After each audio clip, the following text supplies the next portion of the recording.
자, 오늘 우리가 읽은 본문에서 이 사도 요한은 이 형제 사랑이라는 중요한 주제, 그러니까 4장 7절부터 쭉 이어져 왔던 그 주제를 요약하며 결론을 짓고 있습니다. 자, 그는 여기에서 다시금 말하기를 우리가 사랑하는 것이 하나님께서 먼저 우리를 사랑하셨기 때문이라고 했습니다. 만일 하나님의 사랑이 먼저 우리에게 베풀어지지 않았더라면 우리는 사랑이 무엇인지도 몰랐을 것이고 사랑을 받는다는 것이 무엇인지도 모른 채로 살다가 죽었을 것입니다. 왜냐하면 우리는 죄 때문에 부패하고 타락했으며 죄로 가득한 세상에 살면서 하나님의 영광과는 아무 관계없이 하나님과 단절된 채로 살아야만 했던 그런 자들이었기 때문입니다. 물론 하나님과 끊어져 있는 죄인들도 이 사랑에 대해서 제한적이긴 하지만 아는 것들이 있습니다. 그러나 그것은 인간적인 사랑이고 또한 육적이며 세속적인 사랑입니다. 인간의 사랑 중에서 이 부모의 사랑이 가장 크다고 합니다. 그렇지만 이 부모들이라고 해서 그 사랑이 완전한 것은 아닙니다.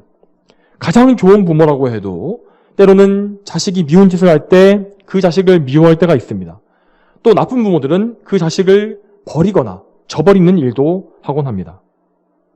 어떤 부모라고 해도 자식들을 위해서 모든 것을 다 해줄 수는 없으며 또한 그의 인생을 완전히 책임질 수도 없고 무엇보다 그를 죄에서 구원하거나 죽음 이후의 삶을 보장하는 일은 더더욱더 할 수가 없습니다.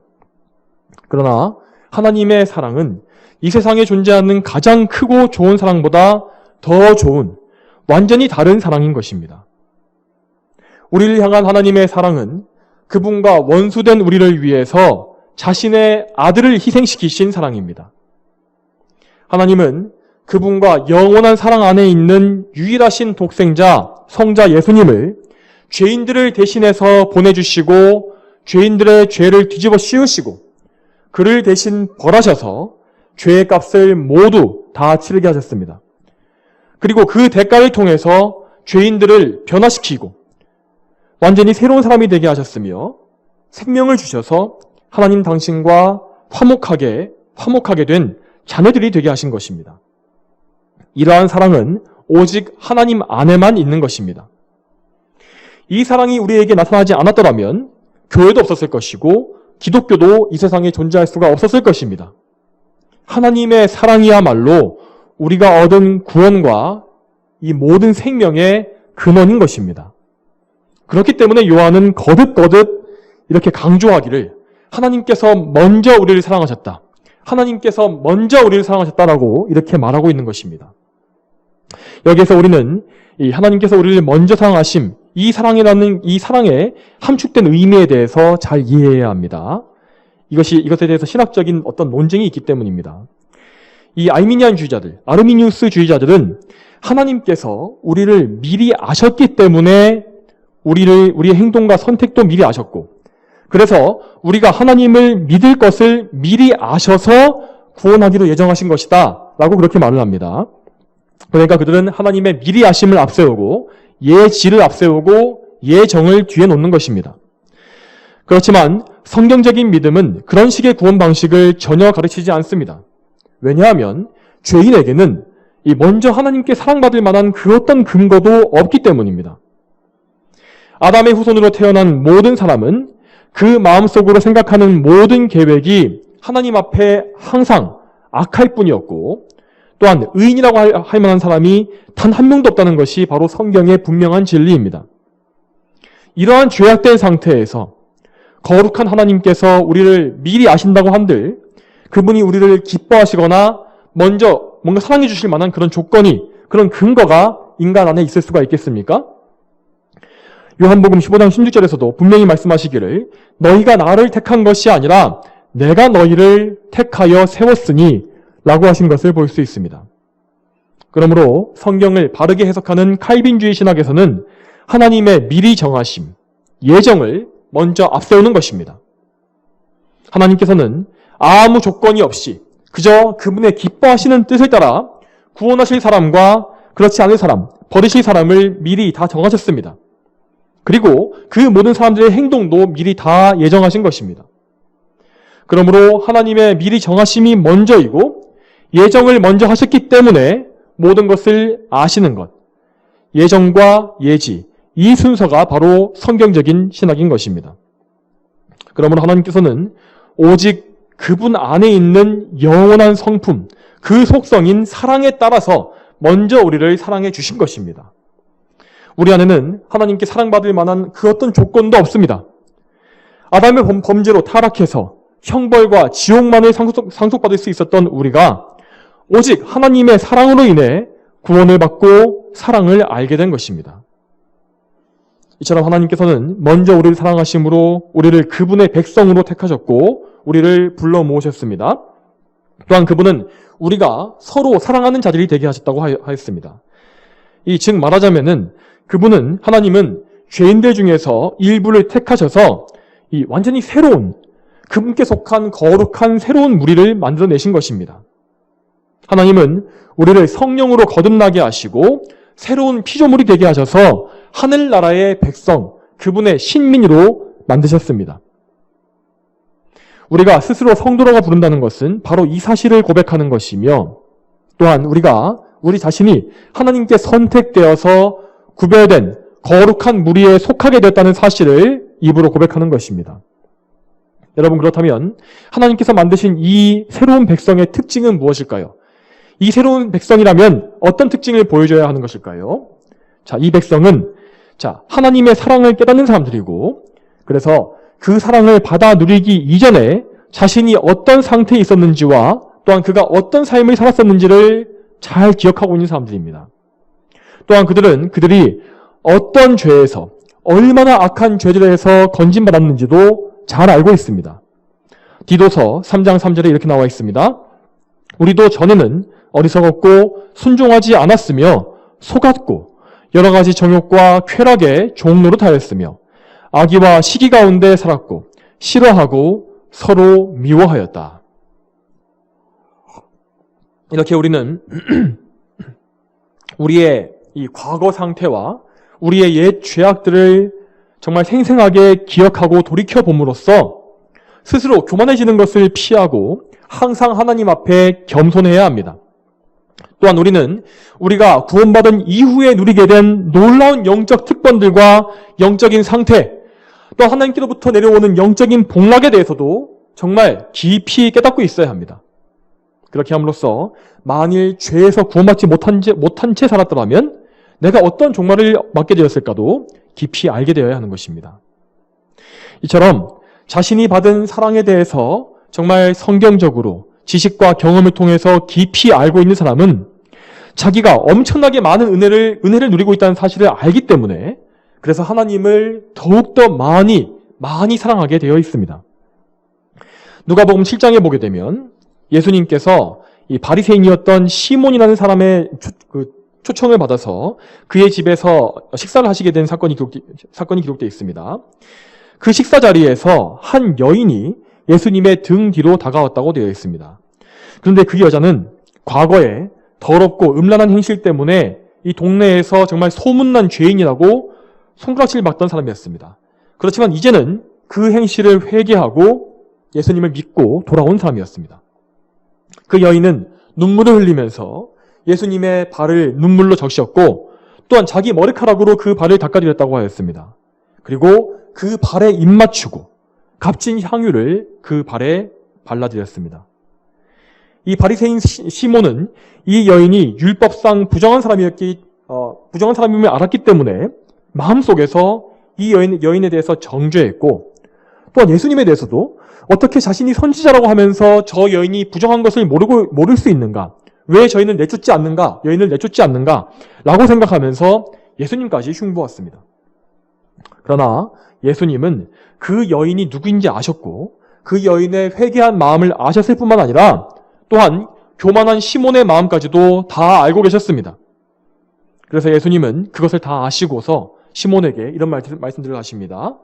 먼저 예수님께서는 한 비유를 말씀하십니다. 그 비유는 500데나리온 빚진 자와 50데나리온 빚진 사람에 대한 비유였습니다. 500데나리온과 50데나리온. 500데나리온이 더 큰 빚이 아닙니까? 한 채권자가 두 사람을 모두 다 탕감해 주었다면은 두 사람 중에서 누가 더 탕감해 준 그 사람을 사랑하겠느냐? 라는 것이 예수님의 질문이었습니다. 그러자 바리새인 시몬은 당연히 더 큰 빚을 탕감받은 자가 더 많이 사랑할 것이다 라고 말씀드렸습니다. 그러자 예수님께서 시몬의 교만함을 책망하시고 여인의 겸손함과 회개를 칭찬하시며 이렇게 말씀하셨습니다. 누가복음 7장 47절에 그러므로 내가 너에게 말하니 이 여자의 많은 죄가 용서되었으니 이는 이 여자가 많이 사랑하기 때문이다. 그러나 적게 용서받은 자는 적게 사랑한다.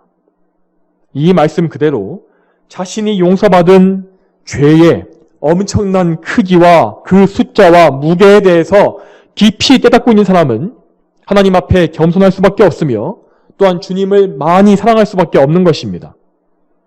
그 사랑을 똑똑히 인식하면서 감사하는 마음만 굳게 지키고 있다면 성도는 그 어떤 상황에서도 감사와 기쁨으로 하나님을 사랑하면서 그분께 모든 영광을 다 돌리면서 살 수가 있는 것입니다.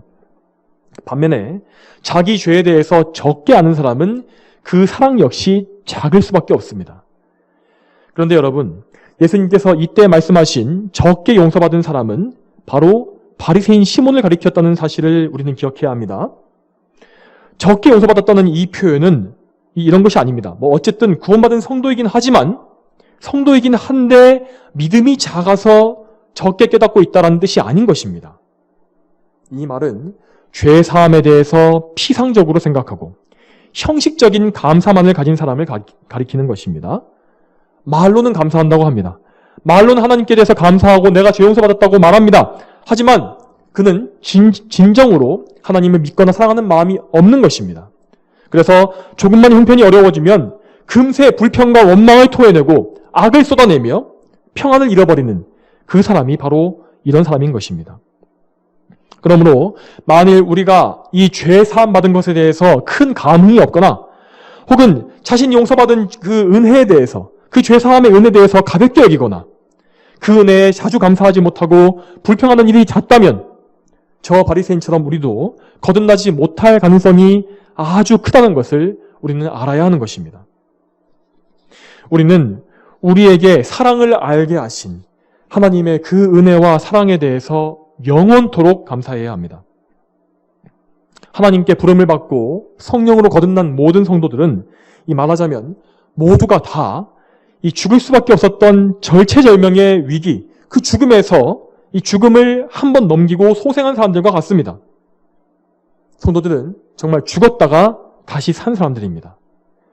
우리는 하나님께 생명을 비쳤으며 거듭난 이후로 성도로 살게 된 그 삶은 그저 죽음 이후에 거저 주어지는 삶이라는 사실을 항상 알고 있어야 하는 것입니다. 우리는 아들을 희생제물로 내어주신 하나님 아버지께 무한한 사랑의 빚을 지고 있으며 또한 자기의 목숨을 바치신 예수 그리스도께도 갚을 수 없는 빚을 졌습니다.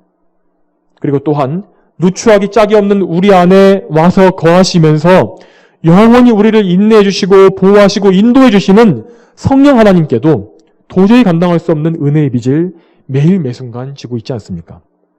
우리는 삼위일체 하나님께 이렇게 사랑의 빚을 매순간 지고 있는 사람들입니다.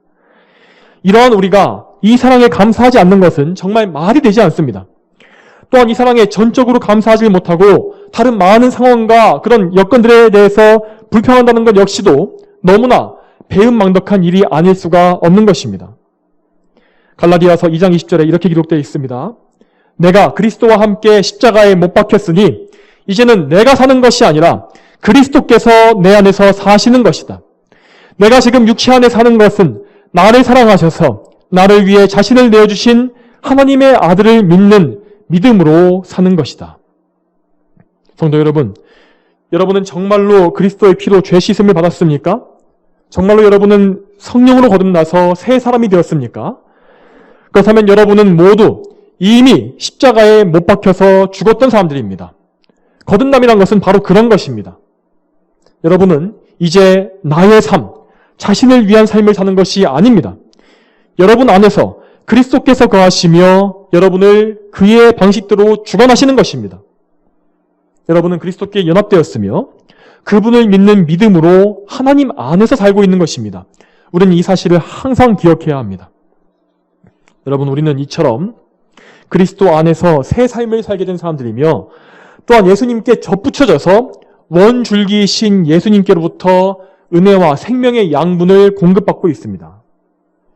우리는 앞서 말씀드렸다시피 하나님께서 구별해 놓으신 거룩한 무리에 속하게 되었는데 이 거룩한 무리, 백성의 머리요 대표자가 바로 우리 주 예수님인 것입니다. 예수님은 부활의 첫 열매이시고 하나님의 유일한 독생자요 맏아들로서 우리들의 큰 형님이 되십니다. 모든 성도들은 예수님을 통하여서 그 예수님을 통하여서 하나님의 가족 안에 입적된 자들인 것을 우리는 기억해야 합니다. 우리는 비록 양자들입니다. 우리는 양자이지만 예수 그리스도와 영적으로 연합되어 있기 때문에 그렇게 한 몸을 이루게 되었기 때문에 또한 예수님을 닮아가야 하는 것입니다. 이 세상에서 양자들, 양녀들은 부모를 닮을 수는 없습니다. 부모에게 뭔가를 배울 수는 있어도 유전적으로 그와 다르기 때문에 닮아갈 수는 없습니다. 하지만 우리는 하나님과 예수 그리스도와 하나가 되었기 때문에 우리는 예수님을 닮아가야 하는 것입니다. 우리는 단지 그냥 죄에서 건진받은 그 상태에서 멈추어서는 안 될 것입니다. 우리는 계속해서 더 온전하고 더욱더 거룩한 상태로 계속 전진해가고 변화되어 가야 하는 것입니다. 그것이 바로 예수 그리스도를 닮아가는 것입니다. 성도의 성화인 것입니다. 여러분, 그렇다면 예수님을 닮는다는 것이 과연 무엇이겠습니까? 예수님은 어떤 모습을 하셨습니까?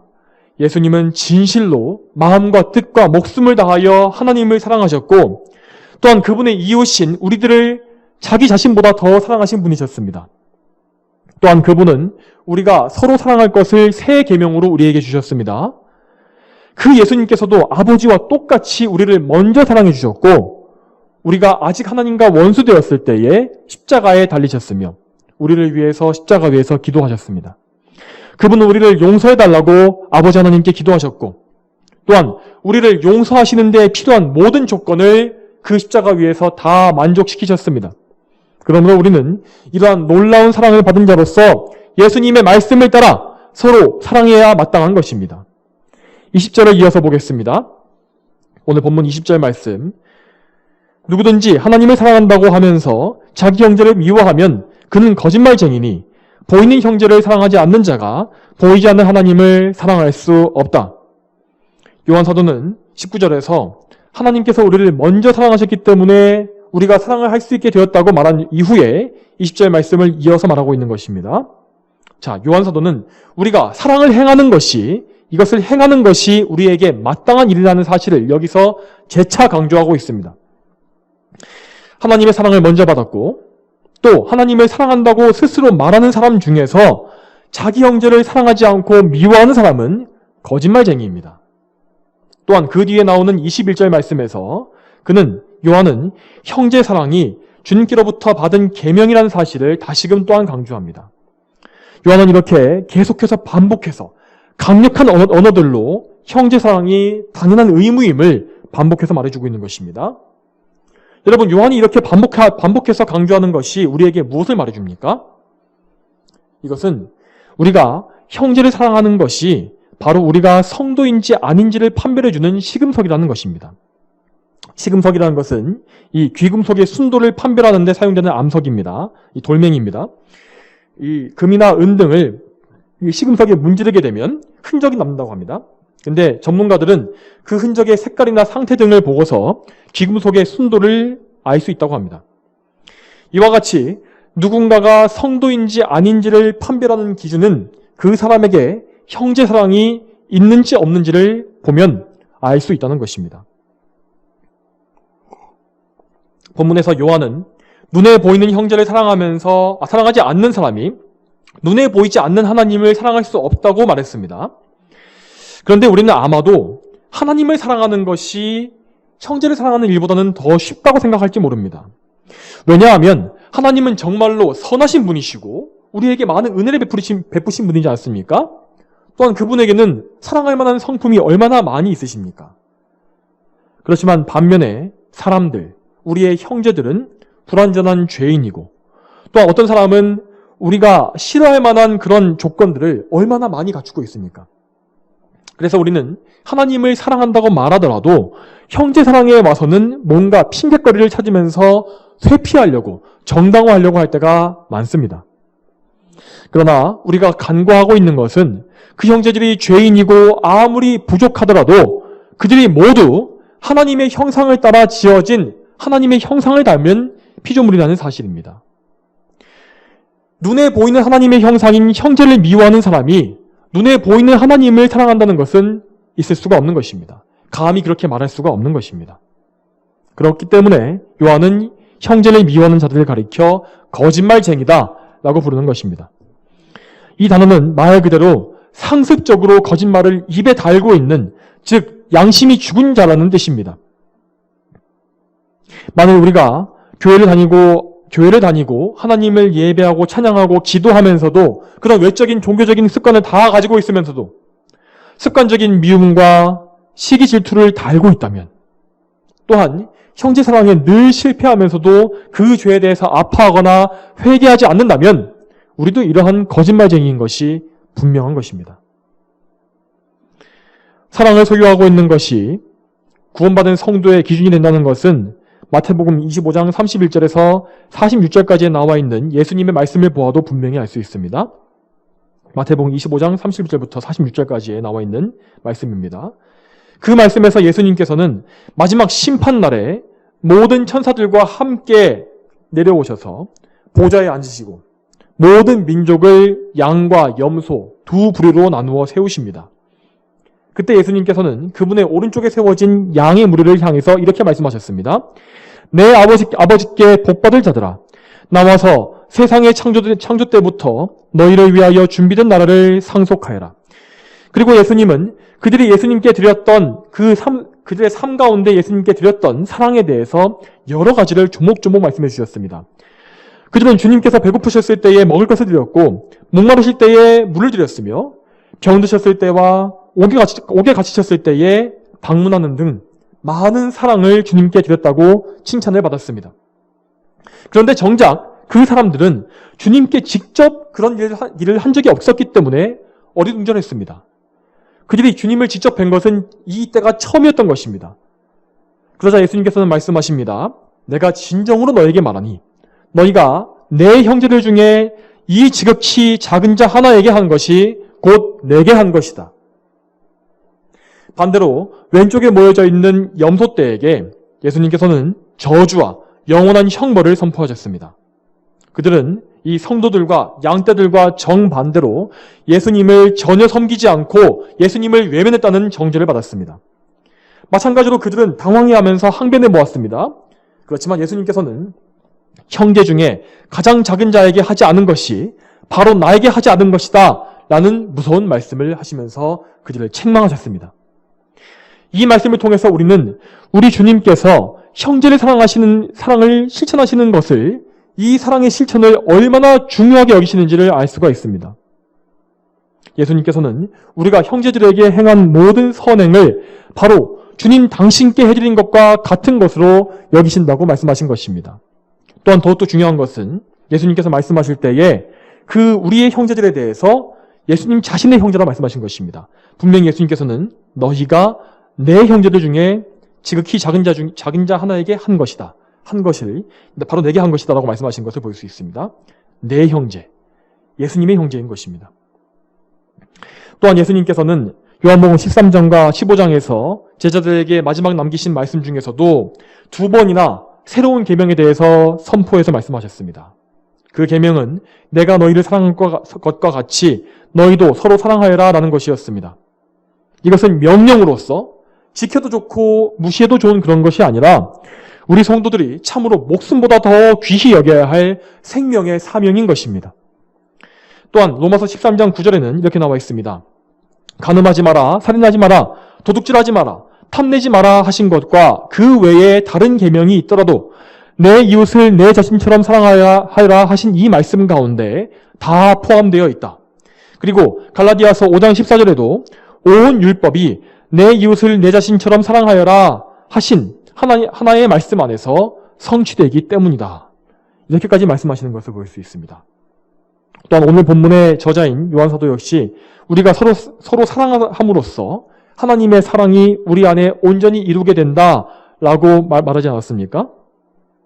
이처럼 우리가 형제를 사랑하는 것은 곧 모든 계명의 성취이며 하나님의 사랑이 또한 영광스럽게 열매 맺는 것과 똑같습니다.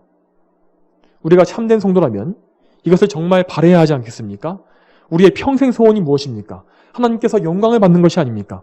우리의 삶을 통해서 하나님께 영광을 돌려드리고 우리 안에서 하나님의 그 영광이 열매 맺게 되는 것, 드러나게 되는 것, 그것이 바로 우리의 평생의 소원이 아닙니까? 그렇다면 우리는 이 말씀을 따라서 형제 사랑하기를 더욱더 열심히 해야 하며 이 사랑이 이루어질 수 있도록 하나님께 열심히 간구해야 하는 것입니다. 성도 여러분, 우리는 항상 우리 자신한테는 하나님께서 무한한 긍휼과 사랑을, 자비를 베풀어 주시기를 늘 바라곤 합니다. 하나님 우리에게 은혜를 베풀어 주시옵소서, 긍휼을 주시옵소서, 저를 긍휼히 여겨 주시옵소서라고 매일마다 말하지 않습니까?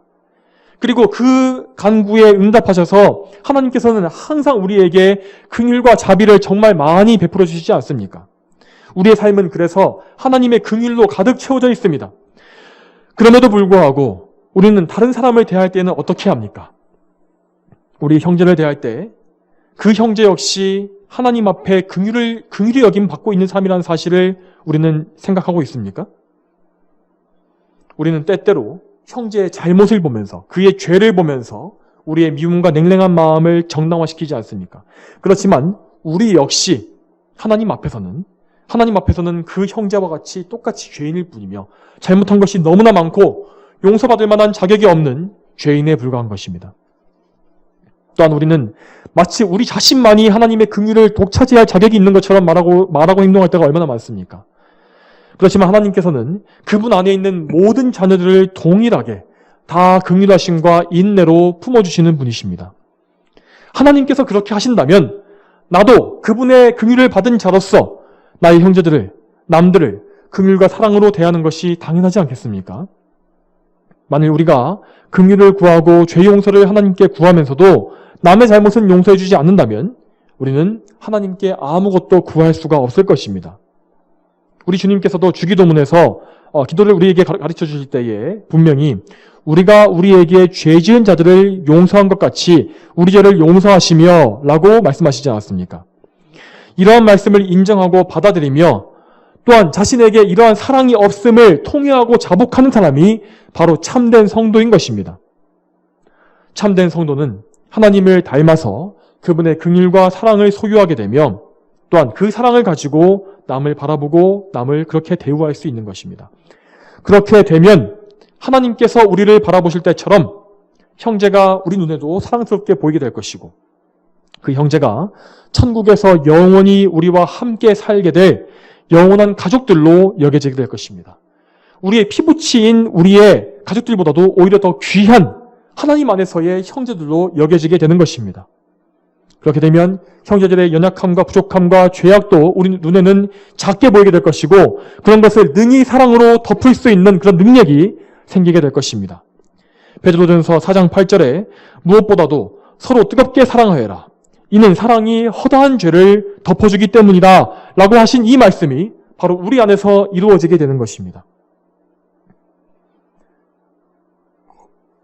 여러분 이제 그러면 이 형제를 사랑한다는 것이 구체적으로 무엇을 의미하는 것인지를 성경을 통해서 조금 살펴보겠습니다.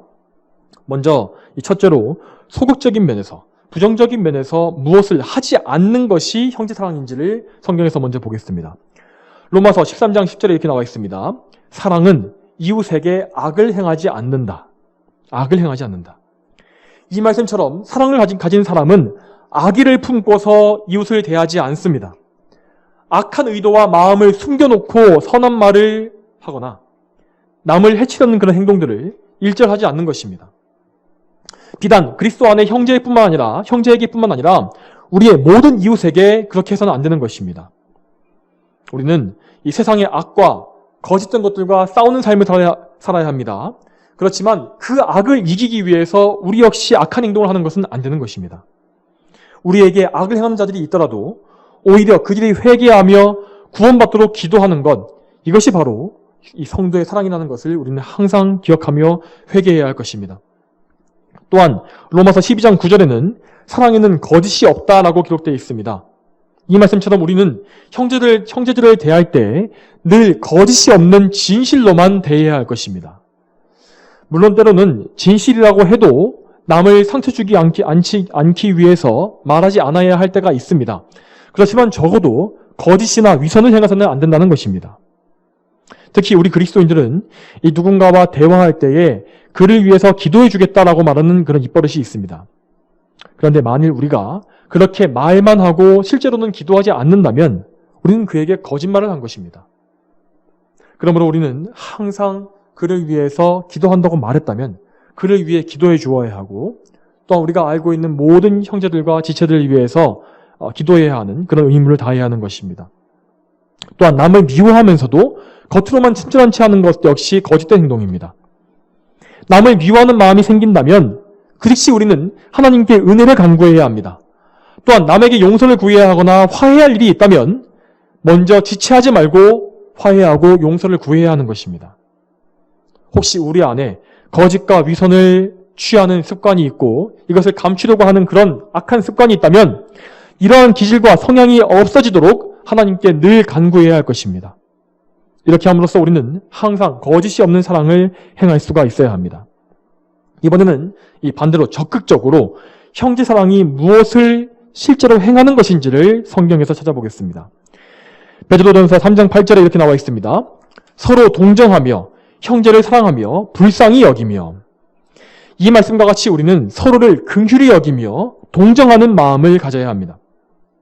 우리는 모두 다 우리 자신의 처지에 대해서는 대단히 딱하게 여기고 동정하는 그런 마음이 다 있습니다. 내가 당하는 고난은 더 크게 여기는 그런 마음이 다 있다는 것입니다. 그렇지만 남에 대해서 교회 안에서 다른 형제를 보게 되면 어떻게 저 사람은 저렇게 아무 문제가 없이 그저 행복하게 살 수 있을까? 왜 난 이렇게 불행한데 저 형제는 저렇게 평안한 것일까라는 그런 일종의 시기를 품게 되는 경우가 있습니다. 그렇지만 여러분, 우리 모두는 다 똑같이 연약한 죄인들이며 다 부족한 자에 불과합니다. 성도들은 겉에 보이지 않아서 그렇지 모두가 다 힘겨운 삶의 문제를 안고 살고 있고 죄와 이 마귀와 고단한 싸움을 벌이고 있습니다. 이 성도들이 그렇다면 불신자인 우리의 이웃들은 더하지 않겠습니까? 불신자들이 아무리 부유하고 화려한 삶을 사는 것처럼 보일지라도 그 삶 속에는 언제나 재앙과 괴로움이 가득하며 허무함과 두려움과 공허함이 그를 늘 무겁게 짓누르고 있습니다. 그러므로 우리는 항상 우리 이웃들에게 눈을 돌려서 사랑과 긍휼의 마음으로 그들을 동정하며 불쌍히 여기는 마음을 품어야 할 것입니다. 여러분, 우리 예수님께서 이 가련한 인생들을 보시면서 죄인들의 인생을 보시면서 얼마나 많이 눈물을 흘리셨습니까? 또한 그분께서 십자가 위에서 우리를 불쌍히 여기심으로 기도하신 것을 또한 생각해 보시기 바랍니다. 우리는 그 사랑을 받았고 또한 예수님과 닮아가게 하시는 하나님의 은혜를 입으며 살고 있지 않습니까? 그렇다면 우리도 당연히 마땅히 이웃들을 긍휼히 여기는 마음을 품어야 할 것입니다. 또한 베드로전서 4장 10절에 각자 은사를 받은 대로 하나님의 여러 가지 은혜를 맡은 선한 청지기와 같이 서로 섬겨라 라고 말씀하십니다. 이 말씀과 같이 우리는 겸손한 마음을 가지고 서로를 종이 되어서 섬겨야 합니다. 로마서 12장 10절에도 이렇게 나와 있습니다. 존경하기를 서로 먼저 하라. 그리고 갈라디아서 5장 13절에도 사랑으로 서로 종노릇 하여라 라고 말씀하십니다. 이처럼 사랑이란 것은 겸손한 것입니다. 나보다 남을 더 낮게 여기고 은사를 더 많이 받은 잘난 사람일수록 오히려 그 은사를 가지고서 약한 자들을 더 많이 섬기는 것, 자신을 낮추는 것이 바로 그리스도인다운 사랑인 것입니다. 우리에게 속한 모든 것들은 다 하나님께서 주신 것들입니다. 우리에게 좋은 것들이 있다면, 은사가 있다면 그것은 나의 영광과 유익을 위해서 주어진 것이 아니라 하나님의 영광을 위해서 우리에게 선물로 주신 것임을 기억해야 합니다. 그러므로 우리는 항상 겸손한 마음으로 더 낮아지기를 기뻐하며 남을 더 높여주고 그리스도께서만 높아지시기를 구해야 한다는 것입니다. 여러분, 마지막으로 특히 성경 말씀은 이 어려움 가운데 있는 자들에 대해서 더 특히 많은 사랑을 줄 것을 강조하고 계십니다. 히브리서 13장 1절부터 3절에 이렇게 나와 있습니다. 형제 사랑을 계속하여라. 나그네 대접하기를 소홀히 하지 마라. 어떤 이들은 이렇게 함으로써 자기도 모르게 천사들을 대접하였다. 너희는 함께 갇힌 것처럼 감옥에 갇혀 있는 자들을 생각하고 너희도 몸을 가지고 있으니 학대받는 자들을 생각하여라.